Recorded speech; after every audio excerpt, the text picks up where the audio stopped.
That's a really good point, because as you get the higher and higher frequency, like these 77 gigahertz radars, they have features that are pretty small, and these features have to be pretty well defined. In the radiating elements of these 77 gigahertz radars, they have what I would call a stepped impedance pattern, where you have a narrow conductor, wide conductor, narrow conductor in series, and that narrow conductor is around 4 mils usually, and most fabricators can deal with that.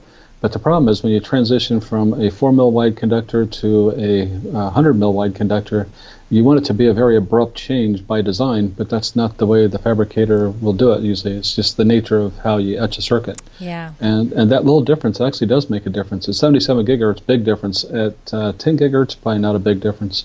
But little etching anomalies that you may not even consider at lower frequency really become a big deal when you're at that higher frequency and the wavelength is so small that it can pick up these differences.